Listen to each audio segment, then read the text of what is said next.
Hello campers, Merry Christmas. Welcome back to our Christmas book club. I'm Lizzie and today we'll be reading chapter 5 of The Night I Met Father Christmas. Chapter 5.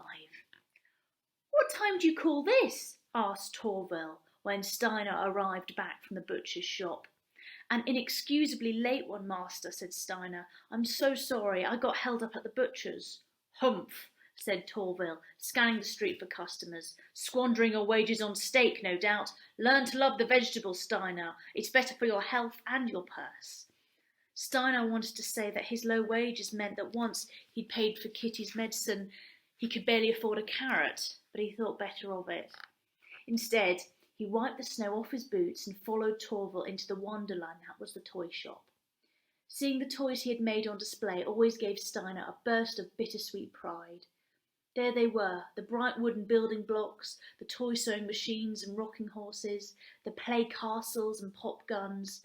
Steiner knew every screw and rivet, every varnish and paint job, every piece of ash and leather just as well as he knew the hairs on Kitty's head. It delighted him that they were so perfect, and saddened him that so few elf children could afford them. Now, before you start on those roller skates, said Torville sternly, I need your help.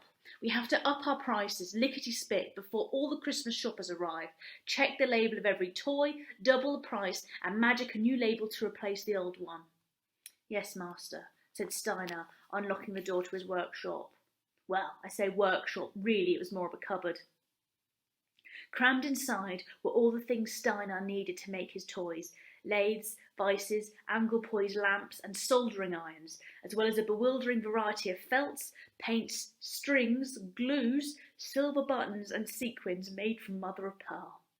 Steiner placed the brown pasty of sausages on his desk and looked at it thoughtfully. Now that he had something to cook for Christmas dinner, he needed to ask Torville a question. Ahem, he said, approaching the shop counter, where Torville was counting out the day's cash float. I was wondering. Yes, said Torville, without looking up. I know I asked this last year, and the year before that.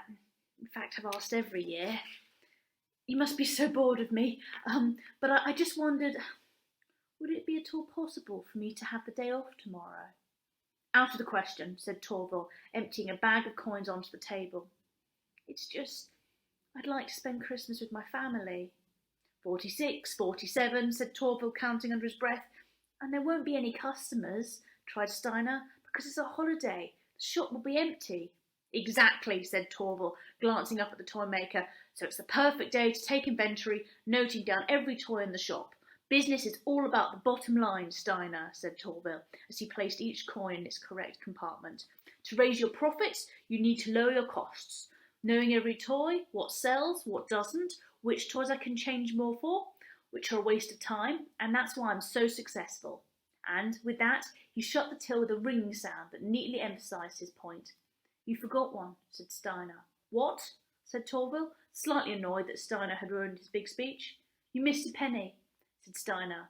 There, on the counter, was the silver coin given to him by the copper elf. Torville frowned. He said. At the end of the counter was a rickety mechanical arm with a magnifying glass on the end, which he often used for changing the insanely small screws that hold batteries in place on so many plastic toys. He pulled the magnifying glass towards him and studied the coin closely. It was old, older than any coin he had seen before, and covered in strange early elfin symbols. It must be valuable, surely. He chuckled to himself. What a fool that copper elf was. He probably had no idea how valuable it was and had given it away. What do you make of this? He said to Steiner. Steiner shook his head. Never seen anything like it. Ha! Said Torville, greatly pleased. Now face the other way. Here we've got a picture of the coin. See there. Right, so. Once he was sure that Steiner wasn't looking, Torville turned to a painting with an ornate gilt frame. It was hinged on one side, and Torville swung it open to reveal a safe. Dialing in the correct combination, he carefully placed the coin inside with the rest of his mountains of cash. Then he locked the safe and pushed the picture frame back into place. Carry on, said Torville. And that was exactly what Steiner did. It was one of the busiest Christmas Eves Torval could remember. Skittle sets and leather footballs, toy swords and dolls' prams were flying off the shelves, and it was as much as Torval could do to keep track of them all. At one point, the cash till became so full that he had to start stuffing notes into his Wellington boots, and Steiner had to fire up the kiln to bake more porcelain dolls to replace the ones that had been bought from the shop window. Just as Torval was ushering the last of the shoppers to the door, it started to snow. Cold-hearted though he was, even Torval loved the sight of giant snowflakes settling on the fir trees and wooden roofs, and together with the thought of all the money he had just made, he began to feel just a tiny bit generous. "Do you know what?" he said to Steiner. "I think I've been a little too miserly these past few months. Seeing all this snow has reminded me that it's Christmas, and Christmas is a time for generosity," he said. "Really, master?" said Steiner. "A time to reward hard work and live a little." "Quite so, master," allowing himself to hope.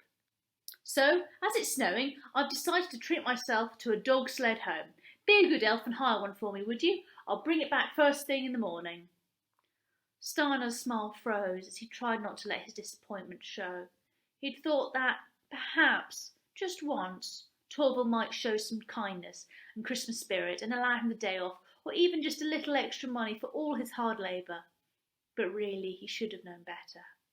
"Yes, of course, master," he said. "It would be my pleasure." And out he went into the blizzard. With Steiner gone, Torval had just the chance he needed to stash away all the day's takings. The safe was full, almost to overflowing, and he kept having to push the money back inside so that he could close the door. "Ready and waiting, master," said Steiner, shaking the snow from his hat as he entered the shop. "Excellent," said Torval. Steiner unfolded an umbrella and held it over Torval's head as Torval locked the door of the shop and clambered onto the back of the empty dog sled. "Are you sure you don't want a master driver?" Steiner asked. "It's bitterly cold out there." "And pay nearly twice the price?" said Torval with a sneer. "I'm quite capable of steering my own sled, thank you very much. See you tomorrow at 8 o'clock sharp," he said to Steiner, and with a yah, he cracked his reins and disappeared into the snowstorm. And that is the end of chapter 5, and I will see you tomorrow for chapter 6.